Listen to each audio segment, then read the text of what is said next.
네, 오늘은 1년에 한 번씩 지키는 추수감사 주일입니다. 사실은 우리가 매일 평상시에도 감사하고 또 찬양하고 그렇게 살아야 되는 거죠. 그러나 이렇게 추수감사절을 우리가 지키면서 한 가지 생각해야 될 것은 뭐냐면 정말 내가 얼마만큼 감사를 하면서 살고 있는 사람인가 하는 것을 점검해 볼 수 있다라고 하는 의미에서 이 추수감사 절기는 상당히 중요하다 이렇게 생각이 되어집니다. 여러분 오늘 말씀을 들으면서 내가 얼마만큼 감사의 그 지수가 높은가, 또 나에게는 감사의 지수가 얼마만큼 없는가 하는 그런 것들을 점검하면서 다시 한번 감사로 회복할 수 있는 그런 시간이 되었으면 좋겠습니다. 이런 말이 있어요. 누가 하는지 모르겠지만 이런 말이 있더라고요. 노래는 부를 때까지 노래가 아니고, 노래는 불러야 노래지, 노래 그런다고 노래가 아니잖아요. 그죠? 노래는 불러야 노래이고, 땅땅땅 치는 종은 땅땅땅 종이 울려야 종이지, 종 그 자체 가지고는 종이라고 할 수가 없는 것이죠. 우리가 사랑 그러는데 그 사랑이 표현되어지고 사랑이 섬김으로 나타나기 전까지는 사랑이 아니다라고 하는 거예요. 그렇다고 한다면 감사는 뭐냐? 여러분, 우리가 정말 축복을 받았다 라고 했을 때 그 축복이 감사로 표현이 되어지고 감사로 나타나기 전까지는 아무리 큰 축복을 받았어도 그 축복이 진짜 축복이 될 수가 없다는 거예요. 하나님께서 우리에게 얼마나 많은 것들을 주셨는지 몰라요. 근데 그런 것들에 대해서 감사하지 못하면 아무리 주셔도 그것이 나에게 복이 될 수 없다는 거예요.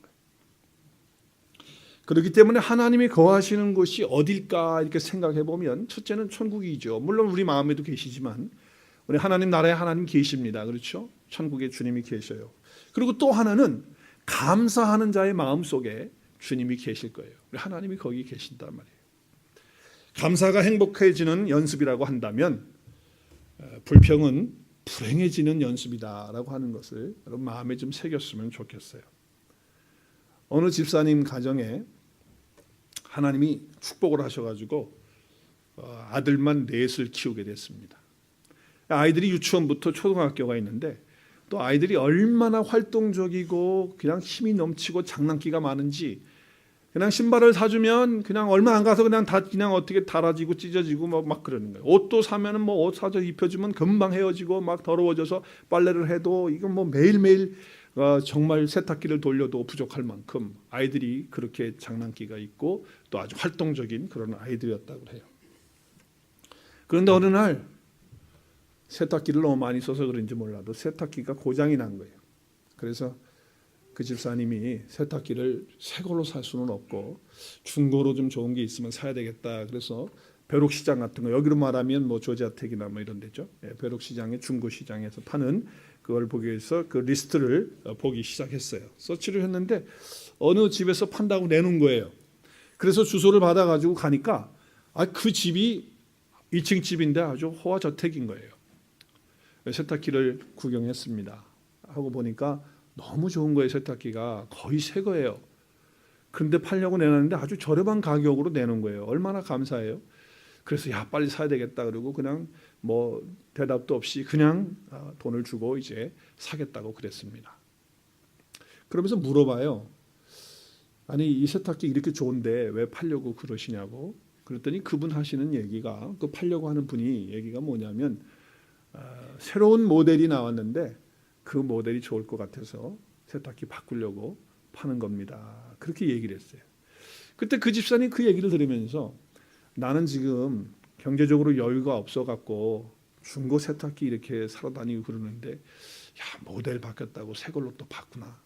참 잘 사는가 보다. 저 사람은 참 여유가 많은가 보다. 이러면서 마음속에 비교의식이 들어오면서 마음속에 은근히 불평이 마음속에 생겨. 나는 뭐야 하는 그런 마음이 드는 거예요. 자, 그러면서 이제 세탁기를 옮기기 위해서 자기 차를 그라지 쪽으로 옮기기 위해서 현관으로 나가면서 자기도 모르는 사이에 이야기가 나온 거예요. 말이 나온 게 된 거예요.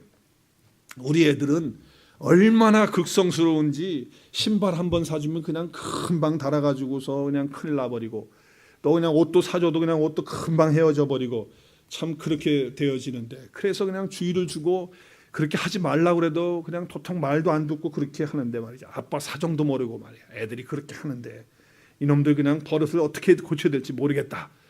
이제 이런 식으로 이야기를 했는데 그 뒤에서 따라오던 그 주인 아저씨하고 아주머니가 그 이야기를 들었어요. 근데 듣더니 갑자기 그 아주머니가 2층으로 그냥 올라가시는 거예요. 근데 올라가시는 그냥 올라가는 게 아니고 막 흐느끼면서 올라가시는 거예요. 그러면서 남편이 또 덩달아서 여자가 우니까 올라간 거예요. 아니 그러니까 이 세탁기를 사러 온 집사님이 너무 당황을 했어요. 아니 내가 무슨 말을 잘못했나? 뭐라고 했나? 왜 그러지 저분들이? 그래도 얼마 있다가 이제 내려오셨어요. 그래서 물어봅니다. 제가 뭐 실수한 것이 있습니까? 제가 뭐 말 잘못했나요? 뭐 이렇게 이야기를 했어요. 그랬더니 그분들이 하시는 얘기가 아닙니다. 사실 저 2층 방에는 우리 6살 난 아이가 있는데 태어나서 한 번도 신발을 신어보지도 못했고 걸어보지도 못한 아이가 있습니다. 저희들의 소원이 있다면 이 아이가 신발 신고 걸어다니고 뛰어다니고 노는 모습을 보는 것이 우리들의 소원입니다 라고 하는 그런 이야기를 했다는 거예요. 그 집사님이 세탁기를 싣고 와서요 내리지도 않고 자기 방에 들어가 가지고서 무릎을 꿇고 하나님 앞에 이렇게 기도를 합니다. 하나님 아버지 4명의 아이들 신발을 잘 닳게 해주셔서 감사합니다. 4명의 아이들 옷이 다 헤어지고 그래서 세탁기 빨고 빨아가지고 세탁기가 고장나게 해주심을 감사합니다. 불평하고 마음속에 짜증을 냈던 저를 용서하여 주시옵소서. 여러분 혹시 우리가 감사할 내용들이 많이 있음에도 불구하고 불평하고 있는 거 있나요? 짜증스러운 거 있나요? 남편에게, 아내에게, 자녀들에게 주어진 환경들 다 좋은 것들이 있음에도 불구하고 여전히 마음속에는 불평한 것이 있는지 우리 좀 생각해 봐야 될 것 같아요. 사랑하는 김여교 집사님, 지금 정말 감당하기 힘드신 그런 고통 가운데 마지막 호흡을 주님께 맡기고 있습니다. 제가 어제도 집사님 손을 꼭 잡고 있는데 어제는 저에게 이런 얘기를 해요. 제가 집사님 입이 많이 마르신 것 같아요. 그랬더니 그전에는 이렇게 마르시면 아이스를 입에 넣으시고 계셨거든요. 근데 아이스를 못 물고 계시더라고요. 그래서 아이스 갖다 드릴까요? 그랬더니 집사님 하시는 말씀이 목사님 제가 너무나 목이 타서 얼음을 입에 물고 있어도요. 그것이 소태같이 써서 넘기기가 어려워요. 소태같이 써서 넘기기가 어렵대요. 이렇게 쓴 것은 처음이에요, 목사님. 몸이 너무 고통스러워서요. 주님 저 좀 데려가시면 안 되겠습니까? 이렇게 기도했답니다. 그리고 잠이 들었는데 또 눈을 뜨고 보니까 또 너무 힘이 든 거예요. 그렇게 말씀하시는데 제 마음이 얼마나 아프고 힘든지요. 여러분, 물을 시원하게 마실 수 있다는 것, 내가 일어나서 걸어 다닐 수 있다는 것, 오늘도 주님 앞에 나와서 이렇게 찬양하며 예배 드릴 수 있고 호흡하면서 살아갈 수 있다라고 하는 것, 이거 여러분 정말 감사하며 사십니까? 근데 이런 기본적인 감사도 하지 못하면서 매사에 불평하고 원망하고 뭐가 그렇게 짜증스러운지 삶을 그렇게 사시는 분들이 있어요. 여러분 감사에는 차원이 있어요. 차원. 기본적인 그런 차원의 원리가 있는데 그거는 어린아이 같은 감사가 있습니다. 이건 뭐냐면 받았기 때문에 드리는 감사예요. 자, 내가 건강을 받았다. 내가 지금 건강하다. 내가 지금 건강을 되찾았다. 사업이 잘 되는 그런 도움을 받았다. 또 성공하는 거 받았다. 그래서 일이 순조롭게 잘 된다. 이런 걸 가지고 우리는 하나님께 감사를 드려요. 이런 것 역시 중요한 감사입니다. 얼마나 중요한 감사인지 몰라요. 받았기 때문에 드리는 감사, 정말 감사, 귀한 감사죠. 그런데 이것은요, 기본적인 어린아이들의 감사입니다. 이거는 쉽게 할 수 있는 감사다 그 말이에요. 그런데 대부분 보면, 간혹 보면 이 감사도 잘 못하는 분들이 있는 거예요. 어린아이 같은 감사, 이미 허락해 주신 것들을 보면서도 감사하지 못하는 그런 사람들이 간혹 있더라고요. 그런가 하면 축복을 주신 분이 있거든요. 어떤 사람을 통해서 내가 받을 수 있고, 물론 그것도 하나님이 허락해서 받으신 것인데 도우심이 어디서 왔는지 이걸 모르는 거예요. 그래서 그냥 내가 땀 흘리고 노력하고 피 흘리고 열심히 노력했기 때문에 내가 얻었다라고 이렇게 생각하기 때문에 감사하지 못하는 거예요. 여러분, 밭에 나가서 농부가 열심히 땅을 개간하고 또 거기에 씨를 뿌리고 또 거기에 잘 날 수 있도록 뭐 여러 가지 것들을 많이 해놓는다 할지라도 하늘에서 비가 내리지 않으면 그 해에 가뭄이 되면 농사가 안 되는 거예요. 사실 이렇게 우리 앞에 있는 이런 많은 것들이 사실 인간의 사람들이 농부들이 노력을 해서 얻어낸 결실이긴 해요. 그렇지만 이거를 전체 근본적으로 주신 분은 누구십니까? 하나님께서 주신 거예요. 하나님이 물을 주지 않으시고 공기를 안 주시고 햇볕을 안 줬다면 이것이 있겠습니까? 모든 것을 주신 분이 누구냐라고 하는 것을 깨닫는 그런 감사의 차원이 한 단계 높은 차원이 되겠죠. 나에게 어떤 은혜가 있다, 또 나에게 주어지는 어떤 것들이 있다. 그러면 우리가 생각할 때 이것이 누구에게로부터 온 것인가 라고 하는 것을 깨달을 때 우리가 다른 차원의 감사를 할 수가 있는 거죠. 조금 더 약간 높여서 감사의 차원을 말씀드리면, 우리가 어떤 것을 받음으로 기쁜 것보다도 이제 어른이 됐다고 한다면 조금 뭐예요? 줌으로써 기뻐할 수 있는, 줌으로써 감사할 수 있는 그런 어떤 감사의 차원이 되었으면 좋겠습니다. 할렐루야. 주님께서 이런 말씀하셨어요. 사도행전 20장 35절 말씀에 보면 주는 것이 받는 것보다 뭐가 있다고요? 복이 있다. 우리는 받는 것들에 대해서 늘 감사를 많이 해요. 그렇게 하죠. 어린아이 같이 그렇게 합니다. 그러나 줄 때 감사하다라고 하는 것을 잘 몰라요. 줄 때 감사하다. 그게 진짜 복이거든요. 그러니까 좀 수준 높은 거예요. 남을 대접하고 도와줄 수 있는 기회와 능력을 하나님께서 나에게 주셨다고 하는 것에 대해서 감사할 수 있는 저와 여러분 되었으면 좋겠습니다. 나에게 주신 것들을 통해서 내가 다른 사람에게 섬기고 줄 수 있고 나눌 수 있다. 그런 기회를 줬다. 남을 대접할 수 있는 그런 어떤 나에게 은혜를 주셨다고 할 때 얼마나 감사해요. 조금 차원 다른 감사죠. 그래서 주는 차원의 감사, 섬기는 차원의 감사가 우리의 감사가 되어야 될 것 같아요. 또 한 단계 조금 더 넘어간다고 한다면 깨달음에서 얻어지는 감사가 있어요. 깨달아지면서 넘어지는. 여러분, 감사는 늘 소유에 있다고 생각해요. 많은 사람들이 내가 많은 소유 가지면 감사할 수 있으리라 이렇게 생각을 하는데 사실은 그렇지 않아요. 진짜 감사는 깨달을 때 오는 거예요. 내가 많은 은혜 받고 살면서도 깨달음이 없다고 한다면 역시 감사하는 마음이 있을 수가 없다라고 하는 거예요. 깨닫고 보면 모든 게 하나님의 기적의 손길이고 하나님의 은혜고 하나님의 축복이라고 하는 거예요. 여러분, 인간과 사람이 다른 것들이 많이 있지만 인간은요, 아무리 많은 걸 줘도요, 먹고 꼬리 흔들고 그러지만 뭐 깨닫고 뭐 그러는 게 없어요.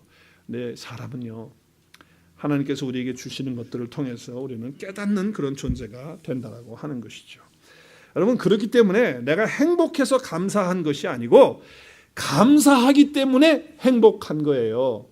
감사하기 때문에 내가 감사할 수 있다. 그것을 깨달은 거예요. 그렇죠? 내가 감사할 수 있다. 이것을 깨달은 사람이 진짜 행복이라는 거예요. 뭘 많이 소유했기 때문에 그래서 행복해지는 것이 아니라고 하는 것이죠. 우리는 사소한 일에 목숨을 건다라고 하는 책이 있어요. 그 책에 참 많은 교훈들을 우리에게 주는데 그건 참 평범한 얘기들 많이 해요. 그 책에서 평범한 얘기를 해요. 근데 그 책에서 하나 강조하는 얘기가 뭐냐면 많으면 많을수록 좋다고 하는 생각, 그 가치를 사람들이 가지고 산다는 거예요. 많으면 많을수록 좋다라고 하는 가치관, 그것이 사람들 속에 있다는 거예요. 근데 사실은 많다고 다 좋은 거 아니거든요. 여러분, 돈 많다고 좋을 것 같아요? 돈 많은 사람들 더 걱정이 많아요. 돈 없는 사람보다 돈 많은 사람이 더 걱정이 있다니까요. 적당히 있어야죠. 우리가 필요한 만큼 있어야죠. 그래서 디모데전서에서 이와 같이 말씀을 해요. 우리 함께 읽었으면 좋겠어요. 6장 7절 8절 시작. 우리가 세상에 아무것도 가지고 온 것이 없음에 또한 아무것도 가지고 가지 못하리니 우리가 먹을 것과 입을 것이 있은즉 족한 줄로 알 것이니라. 아멘. 그 책에서 이런 얘기를 해요. 어떤 사람 집에서 살고 있는데 세를 들어서 살고 있는 거예요. 근데 그 사람의 소원은 뭐냐? 집을 좀 사서 하나 얻어가지고 이제 새 사는 게 아니고 내 집을 좀 마련했으면 좋겠다. 그래가지고 열심히 돈을 벌고 저축을 해가지고 그 꿈이니까. 그래서 좋은 동네에다 집을 샀어요. 집을 사니까 얼마나 좋은지 너무너무 좋은 거예요. 자, 그런데 집에 들어가 보니까 또 페인트도 해야 되겠어요. 그래서 또 페인트도 해서 또 사서 페인트 칠도 쫙 하고 다 하고 나니까 또 가구가 안 맞네. 가구가 이게 집하고 맞질 않는 거예요. 옛날 집하고. 그래서 또 가구를 또 사기 위해서 열심히 돈 벌어가지고 가구를 열심히 꾸며놓은 거예요. 또 바깥에 나가니까 정원이 잘 안 돼 있어요. 그래서 정원도 싹 또 단장을 하고 예쁘게 했어요. 그래서 집에 앉아가지고 야, 행복하다, 좋다, 너무 좋다, 우리 집 너무 좋다 그러고 있는데 그게 몇 주나 갈 것 같아요. 한두 달 지나니까 그 마음이 쑥 사라지고 없더래요. 그러더니 어느 날 다른 동네에 갔더니 그 집에 집에 있는 동네에 있는 집들이 얼마나 좋은지 어리어리하고 페인트 색깔도 좋고 그냥 자재도 좋고 너무 집들이 그렇게 좋다는 거예요. 그러면서 문득 들어오는 생각이 뭐냐면 우리 집은 왜 이렇게 초라하지? 그 마음이 들어온 거예요. 그래서 그 책에서 이렇게 설명합니다. 새 들어 살 때보다도 집 사고서 제일 불행한 삶을 사는 그런 시점에 와 있다라고 하는 그런 말을 한 거예요. 차라리 집을 사지 않고 새를 듣고 그냥 살았으면 오히려 꿈이라도 갖고 행복하게 살 수 있었을 텐데 지금은 집이 작다라고 하는 것 때문에 마음의 원망과 불평 가운데 살고 있다라고 하는 것입니다. 여러분, 절대로 환경 바꾼다고 행복해지는 거 아니에요. 환경 바꿔줬다고 얼마나 감사할 수 있겠어요? 그렇잖아요. 환경이 바꾸기 전에, 그것을 기대하기 전에 내 마음이 바꿔질 때 그때 거기에 행복이 있고 감사가 있는 거예요. 마음이 안 바뀐 상태에서 뭘 바꾼들 그 마음속에 무슨 감사가 있겠어요? 여러분, 감사한다고 당장 환경 바꿔지는 거 아니에요. 그러나 감사할 때 자기 자신이 바꾸어 주는 줄로 믿습니다. 여러분, 우리가 지금 뭐 감사한다고 해서 환경 바꿔지는 거 아니에요. 그러나 감사할 때 내 자신이 달라지고 내 자신이 바꾸어지는 그런 축복을 받게 되는 거예요. 자, 그 다음에 더 높은 차원의 감사가 있어요. 저와 여러분이 이런 감사를 해주셨으면 좋겠어요. 한번 따라하겠습니다. 고난 속에도 감사하는 것입니다. 네, 좀 차원이 다르죠. 고난 속에도 감사하는 거예요. 여러분, 사도 바울이 이런 얘기를 했죠. 범사에 감사하라. 그렇죠? 그리고 모든 것에 항상 감사하십시오. 이렇게 이야기를 했어요. 여러분, 설교를 하는 제가 범사에 감사하십시오. 또 여러분 감사하십시오. 이렇게 쉽게 이야기할 수 있어요. 그러나 좀 더 진지하게 그 말씀 앞에 좀 더 진지하게 진솔하게 그 말씀 앞에 내가 탁 서게 되면요. 정말 이렇게 할 수 있을까? 범사는 모든 일인데 모든 일에 정말 감사할 수 있을까? 한번 생각해 보세요. 젊은 나이에 암으로 죽어가는 아내를 쳐다보면서 남편이 정말 감사할 수 있고 자녀들이 정말 감사할 수 있을까요? 한번 생각해 보시라고요. 오랜 지병을 가지고서 지금 이렇게 살아가는데 하나님 앞에 나와서 부르짖고 기도하고 그렇게 하는데도 고쳐주지 않고 그 병